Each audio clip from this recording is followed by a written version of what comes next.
धाराशिव जिल्ह्यातील शेतकऱ्यांना 2025 मधील विमा न मिळाल्याने शेतकरी अडचणीत आलाय आणि पीक विमा मिळण्याला आता उशीर लागतोय।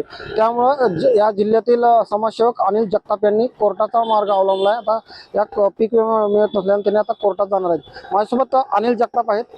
नेमकं काय झालं या पीक विम्याचं आणि काय आता प्रश्न आहे? धाराशिव जिल्ह्यासाठी असणाऱ्या आयसीआयसी लोंबार्ड या कंपनीला 130 कोटी रुपये दिले गेले आहेत। नियमानुसार कंपनीला पैसे दिल्यानंतर कंपनीनं 15 दिवसामध्ये शेतकऱ्यांना पीक विमा नुकसान भरपाई देणं अपेक्षित आहे, अन्यथा त्यांना 12% रकमेनं व्याज द्यावं लागतं। धाराशिव जिल्ह्यामध्ये सदरील कंपनीने एकूण 504 पीक कापणी प्रयोग केले। त्यापैकी 217 पीक कापणी प्रयोगात अतिशय अल्प असं उत्पादन निघाल्यामुळं तिथली रक्कम जास्त शेतकऱ्याला जाणार होती, म्हणून पीक विमा कंपनीनं ऑब्जेक्शन घेतले।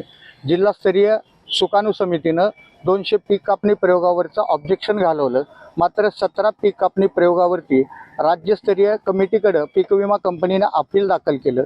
त्याची सुनावणी झाली, अद्याप निकाल दिला गेलेला नाही।